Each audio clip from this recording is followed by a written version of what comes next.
Vou convidar você a abrir a Escritura no Evangelho segundo São João, no capítulo 5.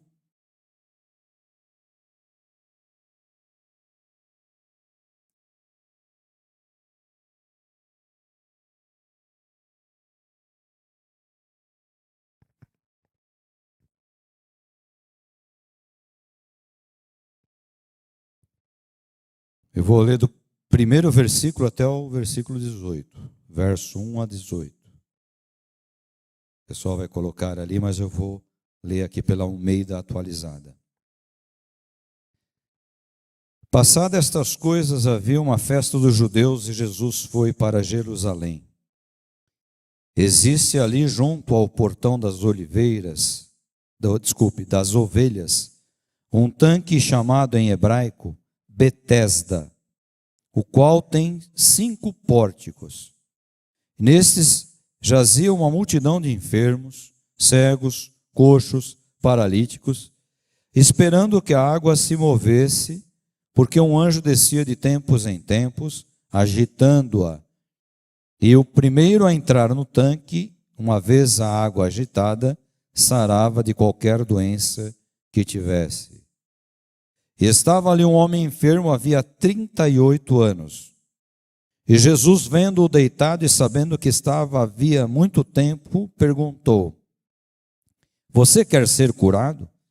E o enfermo respondeu: Senhor, não tenho ninguém que me ponha no tanque quando a água é agitada. Quando eu tento entrar, outro enfermo chega antes de mim. Então Jesus lhe disse: Levante-se, pegue o seu leito e ande. Imediatamente o homem se viu curado e, pegando o leito, começou a andar. E aquele dia era sábado. Por isso os judeus disseram ao que tinha sido curado: É sábado, e neste dia você não tem permissão para carregar o seu leito. Ao que lhes respondeu: O mesmo que me curou me disse: Pegue o seu leito e anda. E perguntaram-lhe: Quem é o homem que disse a você: Pegue o seu leito e ande? Aquele que tinha sido curado não soube responder, porque Jesus tinha se retirado por haver muita gente naquele lugar. Mais tarde, Jesus o encontrou no templo e lhe disse: Olha, você foi curado. Não peque mais, para que não lhe aconteça coisa pior. O homem se retirou e disse aos judeus que tinha sido Jesus quem o havia curado. Por isso os judeus perseguiam Jesus, porque fazia estas coisas no sábado. Mas Jesus lhes disse: Meu Pai trabalha até agora, e eu trabalho também. Por isso os judeus cada vez mais queriam matá-lo, porque, além de desrespeitar o sábado, dizia que Deus era seu próprio Pai, fazendo-se igual a Deus. Irmãos, esse texto aqui, ele é um texto desafiador em vários sentidos. Várias coisas que acontecem aqui vem quebrando paradigmas, vem quebrando regras. E nós temos falado isso já há algum tempo aqui na igreja. Falamos em uma série de mensagens que nós intitulamos de orientações, onde nós percebemos o Senhor Jesus Cristo mais preocupado em orientar, em dar a direção para os seus discípulos, para a sua igreja, do que mesmo preocupado em pregar um sermão, pregar uma palavra. E esse texto aqui, irmãos, ele eu não vou entrar assim a fundo, porque não é o tema que nós queremos trabalhar. Mas esse texto aqui, irmãos, ele é um texto que envolve muitas coisas, né? Primeiro, essa crença que nesse poço, uma vez o anjo agitando as águas, o primeiro que conseguia descer era curado. Isso era uma lenda, era uma crença. Nem todos eram curados, mas as pessoas estavam ali, porque acreditavam que de uma hora para outra pudesse acontecer alguma coisa na vida daquela pessoa. Até numa meditação dessa semana, no Evangelho do dia, o responsável pela meditação, pela reflexão, comentou alguma coisa. Não sei quem lembra, né? Mas é interessante, irmãos, que Jesus passa e vê um homem que era levado até aquele lugar. Por isso que fala que ele estava com a sua maca, com o seu leito, né? A maca, o leito, era algumas pessoas que levavam ele e deixavam ele ali. Como nós vemos hoje, às vezes, nas portas das igrejas. Nas portas das igrejas, nós vemos pessoas, às vezes, que são levadas e são deixadas ali, na expectativa de receber uma doação, uma esmola e uma outra coisa qualquer. Então, não só aquele homem, mas eu acredito que muitas outras pessoas eram levadas até aquele lugar. Para quê? Para ter a esperança, a expectativa, quem sabe, de conseguir descer e quem sabe, na agitação das águas pelo tal anjo, pudesse sair curado. Enfim, Jesus passa e percebe esse homem, 38 anos ali. Por que você não é curado? Porque eu não consigo descer. Não é? Jesus viu ele no leito. Jesus viu ele naquela maca. Se ele estava naquela maca, é porque ele não conseguia caminhar. Então ele era levado até aquele lugar. Então Jesus sabe da situação, está vendo a situação. Ele podia responder de uma forma mal criada para Jesus: o senhor não está vendo que eu não consigo andar? Então não tem quem me leve até lá, para que eu possa ter a oportunidade, quem sabe em sendo o primeiro, e o anjo agitando as águas, quem sabe eu saio curado. Mas tudo isso, irmãos, faz parte de uma situação em que Jesus vem quebrando regras, paradigmas da lei, regras da lei judaica, né? As pessoas querem colocar a lei acima das pessoas. E as pessoas, elas estão antes da lei.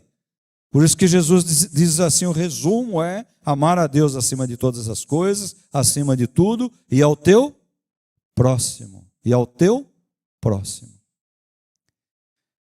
Então, o Senhor Jesus fala, pega o teu leito, a tua maca e vai embora. E ele, acho que tentou se mexer, conseguiu, se colocou em pé, falou, opa, não é possível, estou andando. Pegou a maca dele, não sei se era aquelas macas turcas, aquelas macas antigas que eram dobráveis, sei lá, ou se eram 2 pedaços de pau, ou 2 pedaços de bambu com um pano no meio. Eu sei que ele pegou aquilo e saiu andando. E foi até o templo. E quando ele chegou no templo, os mestres da lei, os doutores da lei falaram, você não é aquele que ficava lá? Sim. Você está andando? Sim, o homem falou para mim, pega o teu leito, pega a tua maca e anda. Mas quem é esse camarada aí? Eu não sei direito quem é, não. Aí eles foram interrogando e descobriram que era Jesus. Mas qual é o problema de ter uma pessoa sido beneficiada? Qual era o problema, irmãos? Era o dia. No dia de sábado você não pode fazer nada. Eles estranharam porque o homem estava exatamente fazendo o quê? Caminhando com a sua cama, com a sua maca, com o seu leito. Falou, mas é sábado, você não pode ficar andando com isso aí debaixo do braço. Sábado a gente não faz nada. Ao que então Jesus responde para eles, né? Não é lícito curar no sábado? E deixa aqueles homens irados, porque ele está quebrando uma regra. No sábado, a lei fala que não pode fazer nada. Então Jesus diz assim, e é o tema dessa mensagem: meu pai trabalha até agora, e eu trabalho também. Meu pai trabalha até agora, e eu trabalho também. Esse é o tema da mensagem, irmãos. Essa mensagem eu tirei baseada numa crônica que eu escrevi, que depois eu vou ler para os irmãos. Alguns, talvez, que têm acesso ao Facebook, viram essa crônica há muito tempo atrás, eu coloquei lá no Facebook.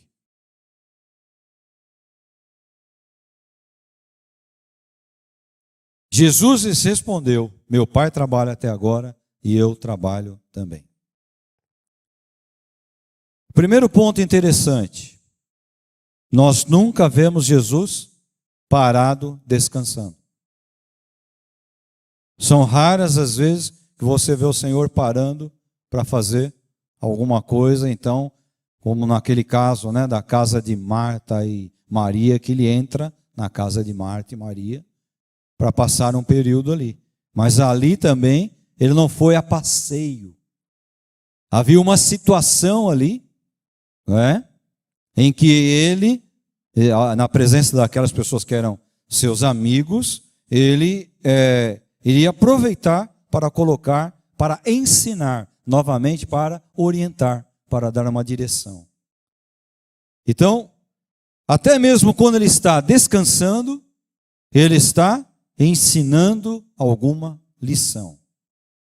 Até mesmo quando ele está descansando, ele está ensinando alguma coisa, ele está dando alguma orientação, ele está dando alguma dica, vamos dizer assim. Então grava isso. Nunca vemos Jesus parado, até mesmo descansando, ele está ensinando alguma coisa aos seus.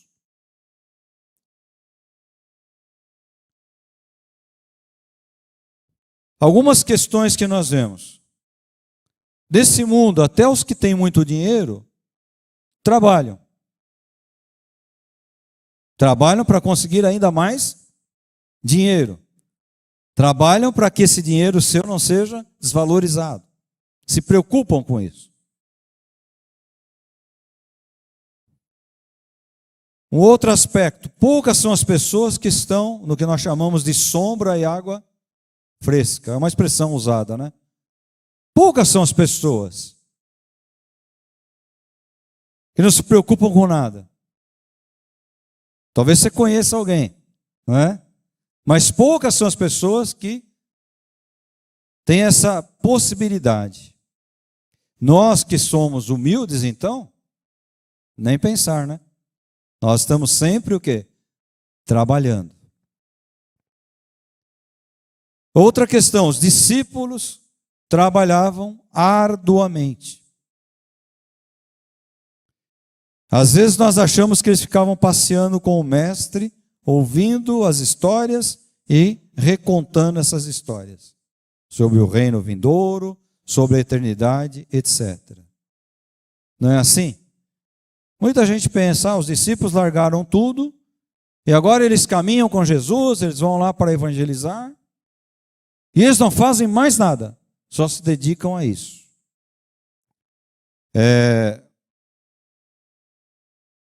Só que a gente esquece que havia uma estrutura por detrás de todo esse trabalho de Jesus. Jesus não amontoou um grupo de pessoas e falou, vamos ver aí o que vai acontecer. Vamos ver o que vai dar isso aí. Não. Por que demorou tanto tempo para Jesus passar pelas águas do batismo, cumprindo a Escritura e apontar aqueles que seriam a sua igreja, vamos dizer assim. Aqueles que seriam o seu grupo de trabalho. Que há um preparo por trás disso aí. Então há uma estrutura de trabalho que a gente às vezes não percebe. Uma doutrina de ensinamentos e uma regra de coisas que estavam acontecendo, que deveriam acontecer. Então eu vou dar aqui algumas para vocês. A oração. A oração ela era imprescindível ao grupo de Jesus. A oração era imprescindível aos discípulos de Jesus. Então, e muitas vezes nós encontramos o quê? Jesus insistindo para que os seus discípulos pudessem ter os seus momentos de oração. Não só orientando, mas como que insistindo com eles. Olha, vocês precisam orar e vigiar. Olha, essas situações só se resolvem com oração. Você precisa de muita oração. Essa era uma doutrina de ensinamentos diária. A busca pelo pão diário. Irmãos, os discípulos caminhavam muito. Jesus caminhava muito a pé. Gastavam muita energia. Aí eu pergunto para vocês, eles ficaram 3 anos fazendo jejum? Foram 3 anos aproximadamente o ministério de Jesus com seus discípulos. Ou eles precisavam comer. E até mesmo naquela passagem da multiplicação dos pães, eles chegam para Jesus e falam, a multidão está aí, e agora? Aí Jesus fala, vocês vão lá e dão eles de comer. Vocês vão lá e deem a eles de comer. Então eles precisavam buscar o pão de cada dia. Será que eles saíam pedindo, bateram nas portas? Olha, nós somos discípulos de Jesus. Quem? De Jesus. Tem aí um pão para dar para nós, hein? Não. Eles trabalhavam para ter esse pão. Não caía do céu, uma expressão que nós costumamos usar. Inclusive tinha até um tesoureiro da turma. Vocês lembram disso? Alguém foi escalado para tomar conta do quê? Do dinheiro. O dinheiro era para quê? Para comprar pão, para comprar o mantimento, para comprar lá o vinho, para fazer a celebração da ceia, sei lá, para ter a comunhão, para tomarem de vez em quando. E também algumas vezes nós pregamos os discípulos fazendo o quê? Pescando. A busca dos peixes. Não só para a sua alimentação, mas também para serem vendidos e o dinheiro ser revertido para a causa que eles estavam ali, que era pregar o reino de Deus. Então eu estou colocando aqui para vocês alguns princípios. Quando o pessoal foi lá questionar Jesus, mas é sábado. Ué, o que tem que é sábado?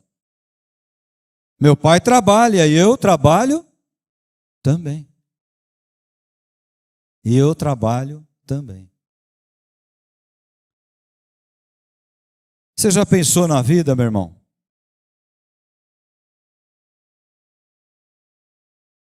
A vida é isso aí, não é?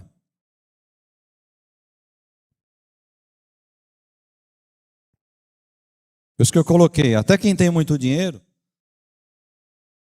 Vocês lembram, alguém lembra aqui da história do tio Patinhas? Acho que a molecada nem lê isso mais, né? Mas o tio Patinhas tinha uma casa lá, um cofre que era só dinheiro. Ele mergulhava no dinheiro. Personagem do Walt Disney, né? É do Walt Disney o tio Patinhas? É, né? Já estou tão por fora dessas coisas aí. Mas eu gostava do tio Patinhas, eu achava engraçado, né? O cara mergulha no dinheiro. Eu não tenho nem piscina para mergulhar. E o tio Patinhas não dormia em paz. Ele tinha preocupação, ele queria trabalhar, ele precisava trabalhar para manter aquilo ali que ele tinha. Irmãos, uma igreja deve trabalhar. Uma igreja deve trabalhar. Quando nós insistimos aqui em falar sobre missão da igreja, nós estamos falando o que, irmãos? Que a igreja tem que trabalhar. A igreja tem que render frutos. Frutos que a gente diz não é gente, não são pessoas. Isso é bom também. Quando a gente trabalha também para que as pessoas venham. Sem dúvida nenhuma. É um dos nossos objetivos, né? Mas trabalhar no sentido de divulgar a mensagem. Qual era o trabalho dos discípulos junto a Jesus? Junto a Cristo? Era o quê? Divulgar a palavra. Então uma igreja, ela deve trabalhar. Por isso que a gente insiste em falar sobre missão. Agora, eu chego lá na minha casa, no sofá, eu relaxo no sofá, falo, eu vou descansar um pouco. É justo. O corpo precisa de descanso. Aí vai chegar um momento que alguém vai chegar e falar, opa, faz alguma coisa aí. Enquanto se tem saúde e condições, faz alguma coisa aí. Aí alguns levantam e falam, do que eu posso ajudar? E alguns ficam incomodados. Mas eu estou descansando. Está descansando faz 10 anos. Eu estou relaxando um pouco. Por isso, gente, quando nós falamos de trabalho, quando nós cutucamos a igreja para trabalho, muita gente sai fora. Porque não quer trabalhar. Está tão acomodado no sofá. Não, daqui eu estou orando daqui. Eu estou pegando uma bronca disso, gente. Não, irmão, estou orando, viu? Estou orando. O que é isso aí? Alguma palavra que eu não conheço? Estou orando? O que é isso aí?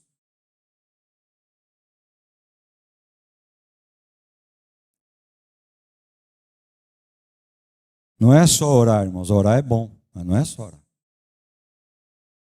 Tem trabalho. Jesus não falou para os discípulos, fiquem orando aí, eu vou fazer as coisas. Ele trazia a galera lá. E ensinando eles, é assim, não foi daquele jeito, você fez errado. Então, meu irmão, meu amigo que está ouvindo, nós estamos falando sobre trabalho. Não, mas Jesus, é sábado, você não pode curar. Meu pai trabalha até agora e eu trabalho também. Não tem sábado. Então, muitos às vezes largam o cajado ou a missão por causa de um litígio com alguém, não é? Porque não concorda com algumas ideias, porque não aceita A ou B na liderança e por aí afora. Se esquecem que há uma missão superior a tudo isso aí. Existe um trabalho a ser feito. E somos nós quem devemos fazer esse trabalho.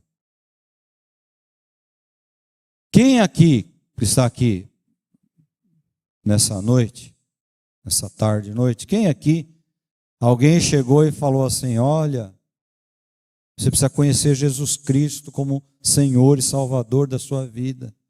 E você diz, não, mas eu conheço Cristo, olha, tem até uma fotografia dele aqui. Olha, tem até um aqui esculpido na madeira. Aí essa pessoa diz, não, eu estou falando do Cristo vivo, do Cristo ressurreto, não de uma imagem. Quantos aqui passaram por essa experiência? Levante a mão. Alguém chegou e falou do Cristo para você. Quantos? Levante a mão. Pode levantar, não fica com vergonha não. Olha quanta gente. Alguém chegou e falou para você. Essa pessoa que chegou e falou para você, estava fazendo o quê?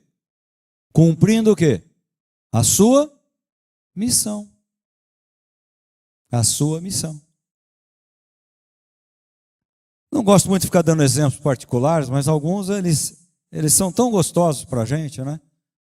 Esse sexta e sábado, nós estivemos lá em Guararapes. Primeira vez que eu fui tão longe assim, né? Dentro do estado de São Paulo. Mas a regional da Convenção Batista Nacional lá é muito forte. E eu tinha ido até Bauru, se não me engano, o máximo que eu fui ali. E agora a gente foi mais para frente. Guararapes, 550 e tantos quilômetros. Longe daqui. E fui lá encontrar alguns pastores, porque eles não participam muito das reuniões aqui devido à distância. Então a gente foi representando a Associação Norte, representando a nossa igreja, representando o seminário, e eu como membro da diretoria da convenção, e membro da área teológica tinha que estar presente. Então nós fomos lá, uma igreja bacana, uma igreja está em construção, uma cidade linda, fiquei apaixonado por essa cidade. E ontem eles fizeram lá tipo um buffet, um lugar bem simples assim, fizeram um almoço para nós, para o povo ir embora para casa. Então a gente estava lá, almoçou e tal, e quando eu estava me preparando para voltar, estava já indo para o carro e tal, veio um rapaz. Falou, pastor Omar, nunca vi esse rapaz na minha vida. Opa, tudo bem, pastor? Tudo bem. Poxa, queria agradecer ao senhor aí pelas aulas de teologia pastoral. Falei, poxa, que bacana. Então, você fez o curso EAD, o curso teológico à distância? Eu fiz, nossa, como eu quero agradecer ao senhor, não só eu, mas tem mais gente aí que fez o curso. Então nós queremos agradecer ao senhor pelas aulas. Falei, poxa, que bacana. Fiquei tão contente, irmãos, né, com isso aí. Falei, que bacana. Porque a pessoa que reconhece o trabalho, olha, você trabalhou, você lançou uma semente, para mim foi importante. É a missão, foi uma missão que Deus me deu, de lançar sementes, de preparar obreiros. Eu tinha uma hora que eu estava sentado almoçando, eu olhei, falei, olha, tem uns 10 aqui, pastores, que hoje são pastores de igrejas, que foram meus alunos no seminário. Esse eu nem conhecia, está fazendo ensino à distância. Né? Então, 2 lá, eu estava, na hora do intervalo, eu estava vendo as mensagens, né? Para ver se estava tudo bem e tal. Inclusive, eu estava guardando mensagem da irmã Lourdes, eu estava vendo lá. Aí eu vi lá no Instagram, que alguém de lá começou a me seguir lá no Instagram, e curtiu lá de uma vez só 10 vídeos que tem lá no Instagram, botou lá que gostou. Falei, puxa, isso é bacana, irmãos, porque esse é o retorno da semente que você está lançando. Não que a gente às vezes esteja preocupado com isso. É como o Ítalo falou aqui na abertura, ninguém está preocupado com isso. Mas como é gostoso, irmãos, quando você percebe que você está fazendo a missão. Como alguém que chegou um dia para você e falou, olha, você precisa conhecer Jesus Cristo como Senhor e Salvador da sua vida. Nós temos obrigação de falar isso para as pessoas? Obrigação não. Mas nós fazemos por amor a quem nos amou primeiro. A quem nos amou muito mais, dando a sua própria vida por nós na cruz do Calvário. Que coisa boa, né, gente? Então nós devemos trabalhar. Enquanto nós estamos aqui, nós devemos trabalhar. Para que existe a igreja?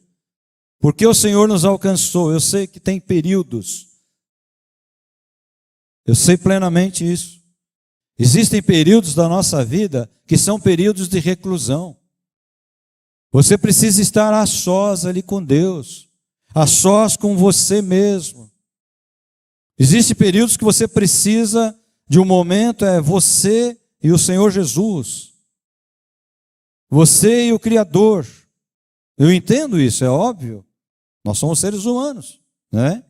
Então muitas vezes a gente quer um período de reclusão, um período onde a gente quer ali ficar quietinho ali, né? Talvez esse período é o período onde você está tendo uma comunhão, você está sendo alimentado pela pessoa de Cristo. Mas para que isso? Para que num tempo que virá, você possa sair e levar a semente do Evangelho. Você está aqui nessa noite, aqui na igreja, aqui, no templo. Se você não vem ao templo, você deixa de ser salvo em Cristo Jesus? Qual é a resposta? Não. Alguém foi buscar você na tua casa com uma metralhadora, uma faca nas suas costas? Sai, vai, que senão eu corto sua cabeça ou te furo com balas. Aconteceu isso com alguém aqui? Não. Por que você vem? Porque você quer. Não é assim? Porque você sente a necessidade da comunhão. Porque a comunhão faz parte da palavra de Deus. Porque a comunhão, ela vai te levar a alcançar pessoas. Talvez alguns aqui tenha sido assim, aconteceu assim. Alguém chegou e falou: olha, vamos lá na igreja. Vai ter um culto lá. Olha, vamos lá na igreja, vai ter uma encenação de Natal lá, de Páscoa. Olha, as meninas vão fazer lá uma coreografia. Ah, é? Tem isso na igreja? E a pessoa vem, e a pessoa ouve a palavra. E o Espírito Santo de Deus faz o resto, porque a nossa parte para aí. É um convite, né? Você lança um convite, você evangeliza a pessoa, você fala de Cristo para a pessoa, daí para frente não é mais conosco, é com o Espírito Santo de Deus. Então nós estamos nesse mundo para fazermos a missão. A igreja existe para fazer a missão. E a missão significa trabalho. Trabalho. Você já viu esse pessoal que arrebenta asfalto aí, calçada? Já viram? Esqueci como é que chama aquela motocicleta lá, né? Já viram?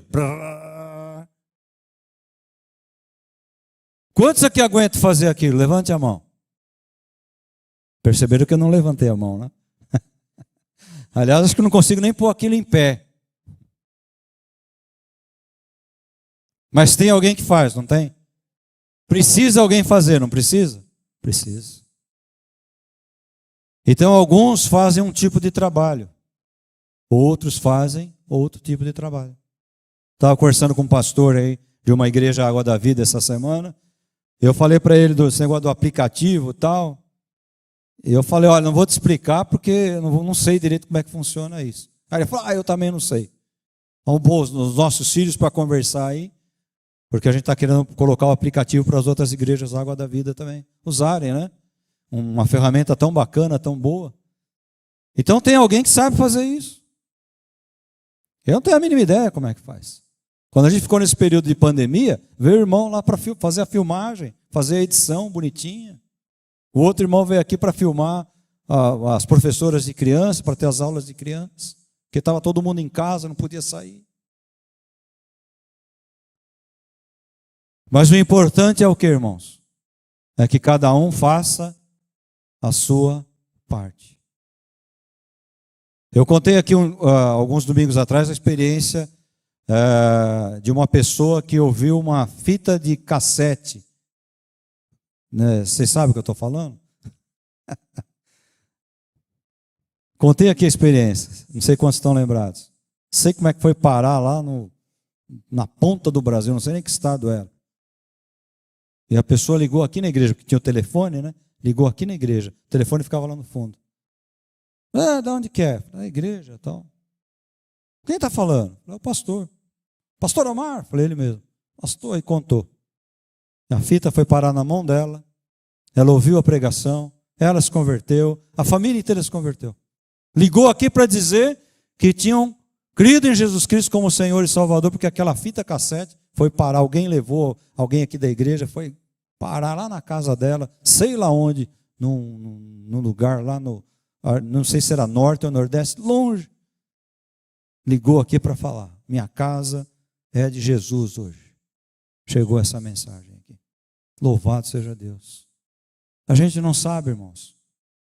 A gente às vezes não faz. Mas o que adianta fazer? Ontem eu vi lá um pastor, falei: esse é velho também, falando de folheto.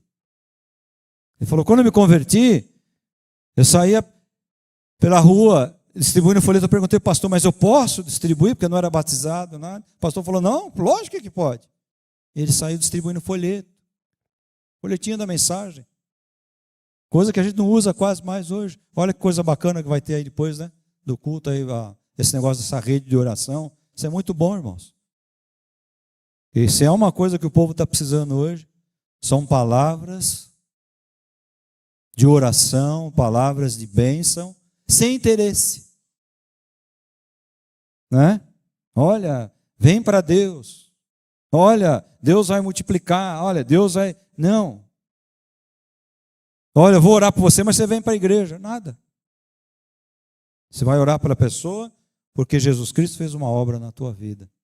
E você quer trabalhar para a honra e glória do reino dele. Amém? Então sempre tem a pergunta: para que ou por que nós fomos salvos? E a pergunta que sempre deve estar presente aqui nos nossos ouvidos, né? Para quê? Por que nós somos salvos? Ah, para morar com Jesus no céu.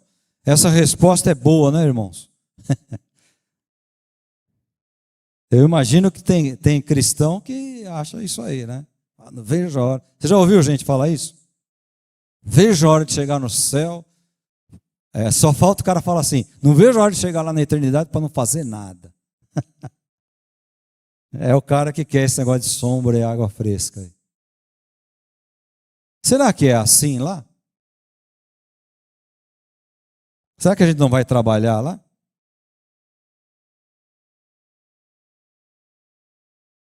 Ninguém sabe, né? A gente não tem ideia. Mas a ideia é que aqui é um treinamento. Se no treinamento você trabalha, provavelmente lá vai ter algum tipo de trabalho também. O que é bom lá é que coisa ruim não entra. Isso é que é bom. Coisa ruim não entra lá. Nem o coisa ruim, nem as coisas ruins. Lá é lugar de santidade. Deus está ali. Jesus está ali. A brilhante estrela da manhã está ali. E é Ele que ilumina todo aquele lugar. Então, quanto a isso, a gente vai tranquilo, não é? Mas com certeza, Deus ele conta sempre com pessoas que estão disponíveis. Disponível não é que você não consegue fazer nada, você está com tempo de sobra, não é isso. Disponível é aquela pessoa que compreendeu, compreende o amor de Cristo, compreende a graça de Cristo e ela quer repartir isso. Ela quer levar isso adiante. Hoje eu vou encerrar mais cedo. Mas deixa eu fazer mais uma referência. A gente tem conversado com algumas pessoas, porque sempre essa igreja aqui, que eu me lembre, de forma direta ou indireta, sempre nós tivemos trabalhos dentro das escolas. Né? Às vezes não é a igreja propriamente que estava lá, mas algum integrante da igreja estava lá, representando a igreja. Algum membro da igreja. E veio esse negócio de pandemia, as escolas fechadas, né? E agora está reabrindo as escolas, graças a Deus. Mas a gente está percebendo um movimento contrário a que as aulas de religião voltem. Está aqui a minha mãe hoje. Talvez ela não se lembre tanto. Minha mãe era professora de religião lá na escola Gomes Cardim. Quantas vezes eu acompanhei ela? Né? E eu lembro que ela ficava lá na classe, não cabia. Não sei se ela lembra isso. A escola tinha que emprestar o refeitório, que todas as crianças queriam assistir a aula de religião da tia Norma. Eles falavam assim, a aula dos protestantes. E tinha pai que ia lá reclamar. Mas meu filho não quer mais ficar na catequese, ele quer ir lá com esse protestante. Tinha criança que levava escondido, guardava escondido os versículos, as folhinhas que pintavam. A semente foi lançada dentro de uma escola que ensinava português, matemática, geografia, história. Estávamos lá falando do amor de Jesus Cristo. Sabe lá quantos desses meninos e meninas se tornaram servos de Jesus? Quem sabe hoje tem missionários. Que a gente perdeu o contato, você nunca mais vê a pessoa, ainda mais que eram garotos do primário. Não é? Quantos? Você perde o contato. Mas estamos ali fazendo o quê, irmãos? A missão. E eu estou com meu coração muito apertado, porque a gente percebe um bloqueio dentro das escolas, principalmente aqui no estado de São Paulo. E, ó, irmãos, no interior é sempre mais fácil. Porque sempre o diretor conhece o pastor, conhece o padre, conhece mais alguém e deixa entrar lá para falar de Cristo. Mas na capital, principalmente nessas cidades que nos cercam aqui, que é onde o governo do estado está mais perto de olhar, há uma proibição, irmãos. Há uma proibição. Você pode falar, você pode ir lá contar a história, pode colocar um homem nu e levar crianças de 5, 6 anos para ficar alisando esse homem nu, porque isso é arte. Mas falar de Cristo você não pode. Falar de Deus, não pode. Então eu louvo ao Senhor, porque até essa oportunidade as sementes foram lançadas. Daqui para frente, nós temos que pedir ao Senhor que abra as portas, porque está difícil isso aí. Está difícil. Mas é a oportunidade, irmãos, nós fazemos o quê? A missão. A missão. Eu resumo dizendo, irmãos, é hora de trabalhar.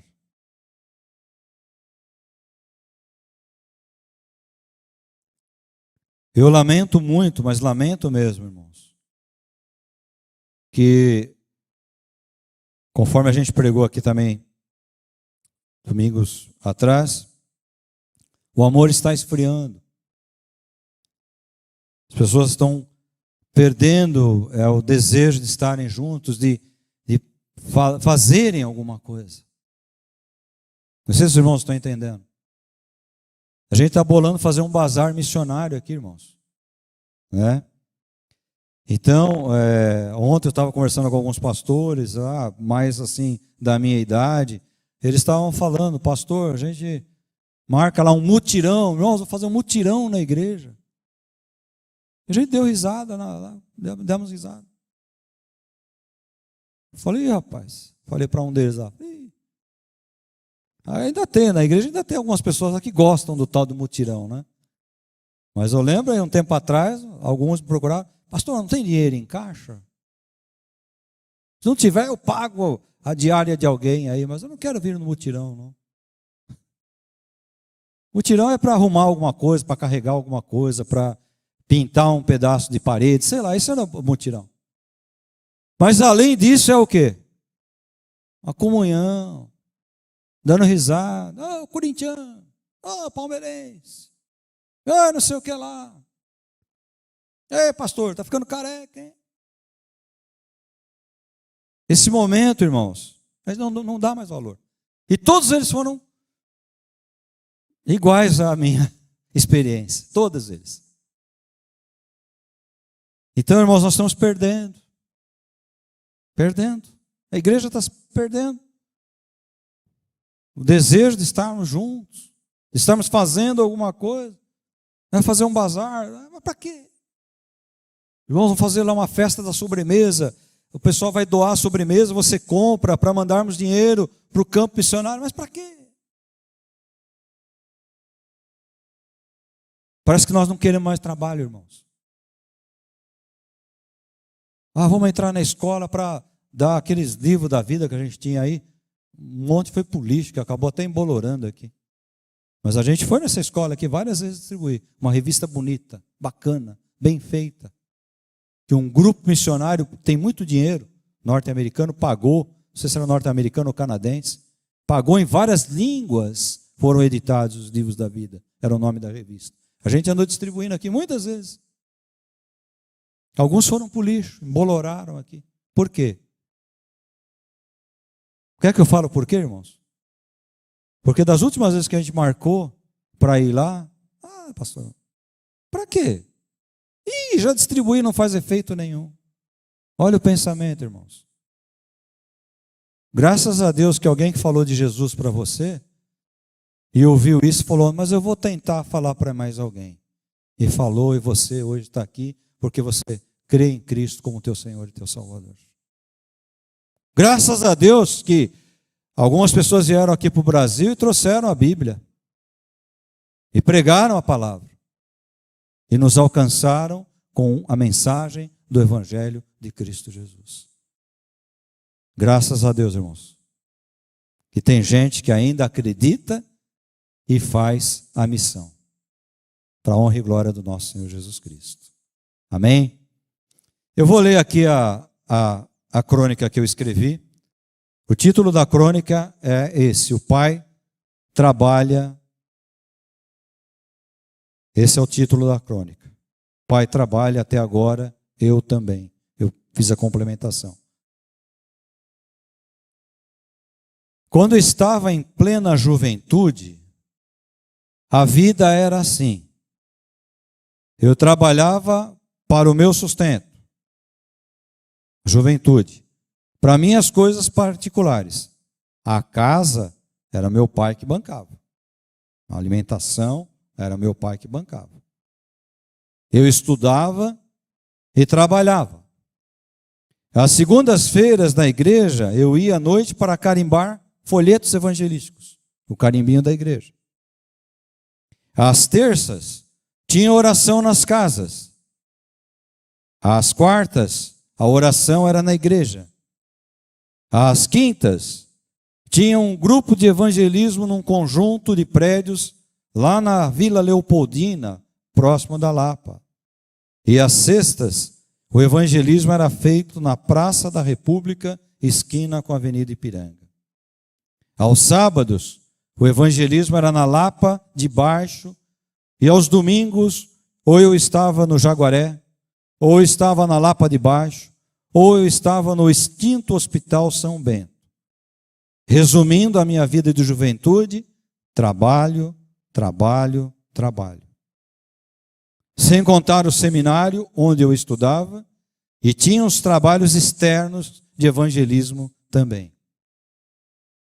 Quando eu saí do seminário, vieram os desafios de se iniciar uma obra. As pessoas perguntavam, e agora? Uma obra pequena e começando em Itapecerica, do bairro da Branca Flor, ou em Mairiporã. O que você vai fazer? Trabalhar, respondi a essas pessoas. Depois vieram os desafios de uma pequena congregação numa casa, aqui no Jardim São Paulo. E agora, perguntaram, o que você vai fazer? Trabalhar, respondi a essas pessoas. Logo em seguida, a casa já era. E tivemos que nos instalar em uma velha e suja garagem que serviu de oficina. Muitos foram embora. Aí perguntaram para mim, e agora, o que você irá fazer? Trabalhar, respondi a essas pessoas. Depois a velha garagem se tornou pequena e cara, o aluguel. E agora, perguntaram, o que você vai fazer? Trabalhar, respondi a essas pessoas. Depois mudamos para a avenida e a obra cresceu. Quando estávamos felizes com aquele prédio, pediram o prédio para vendê-lo. E agora, perguntaram as pessoas, o que vamos fazer? Trabalhar, respondi. Depois veio uma sede e o desafio da construção. O que fazer? Trabalhar, respondi. Depois, a igreja se estruturou, a igreja cresceu, e um grupo de excelentes músicos foi-se embora todos de uma vez. E agora, o que fazer? Trabalhar, respondi. Vamos trabalhar. Muitos bons companheiros se foram para a glória, recolhidos por o Senhor. Outros mudaram para o interior. E agora, o que iremos fazer? Vamos trabalhar mais, respondi. E assim, muitos desistiram, muitos abandonaram a obra pelo meio do caminho, muitos de insatisfação deram, E os que ficaram disseram: e agora, o que vamos fazer? Trabalhar, eu respondi. Agora chegou a pandemia do vírus chinês. Muitos estão dizendo: a igreja no geral acabou ou vai acabar. Muitos não retornarão, muitos esfriarão, muitos vão desanimar, muitos apostatarão. O que vamos fazer? Vamos trabalhar, eu respondi. Trabalhar. Essa é minha missão enquanto nesse mundo eu estiver. O mestre Enéas Tonini dizia: não quero morrer de pijamas. E eu repito, também não quero. O mestre dos mestres disse: meu pai trabalha até agora e eu trabalho também. Essa é a minha oração. Enquanto força e fôlego tiver, minha resposta à indagação: e agora, o que vamos fazer? Minha resposta será: trabalhar, sempre trabalhar. Essa será a minha resposta. Aqui não tem mais sábado. Aqui não tem mais sábado. Todos os dias são dias de trabalho. Amém? Jesus nos abençoe. Vamos orar, irmãos? Fiquem em pé um pouquinho. Louvado seja o nome do Senhor Jesus.